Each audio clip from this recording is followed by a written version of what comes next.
Ang adobo at sinigang ay dalawa lang sa mga putaheng paborito nating mga Pilipino. Kaya naman nag-ikot po ang GMA News sa lungsod ng Quezon at nagtanong-tanong, ano nga ba ang dapat tanghaling pambansang ulam natin?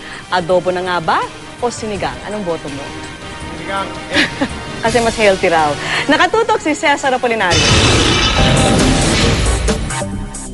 Mapaprutas man, dami, puno at maging ang ating mga bayani. May ipinagmamalaking pambato tayong mga Pinoy. Pero kung pag-uusapan ng pagkalam ng sikmura, anong lasa kaya ang nagpapabusog sa atin na pwedeng bansagang pambansang ulam? Kung pagpipiling ka sinigang o adobo, ano mas Adobo. Special po, sinigang. Tuwing Sabado po yan. Adobo ho. adobo? Bakit? Masarap. Adobo o sinigang? Sinigang.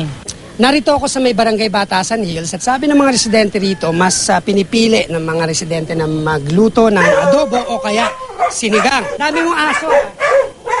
Ano yan, niluluto mo? Hindi na. Ano yan? Ano ito?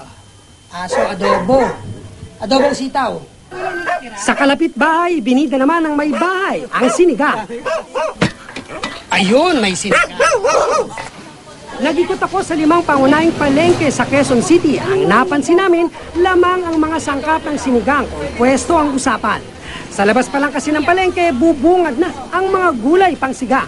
Habang ang sangkap ng adobo, nasa looban pa. At sa 10 mamimiling tinanong namin, 4 ang bumoto para sa sinigang. 3 ang para sa adobo habang ang 3 iba pa, paborito raw ang kahit anong pagkain Pinoy. Katulad nyo, kunya inuupo, yung may mga sakit, talagang yun ang usually ginagamit. Ba't pag adobo? Wala naman masyado tuyo ang adobo, walang sabaw. Po pagka sa adobo, yung mga nabibili lang sa akin yung toyo lang. Pero pag sa sinigang po, mga gulay po talaga. Adobo o sinigang? Kung si Karen ang tatanungin, wala raw itulak kabigi ng 2 putahing Pinoy. Pag adobo kasi, mas madaling bilhin, tsaka mas makakatipid din. Pero pag gusto mo talaga pagmaramihan, sinigang. Parehong paborito ng Pinoy, pero pareho kayang tatak Pinoy? Ayon sa mga eksperto, ang adobo pamana ng ibang bansa dahil ang mga sangkap nito galing sa Kastila at mga Tsino.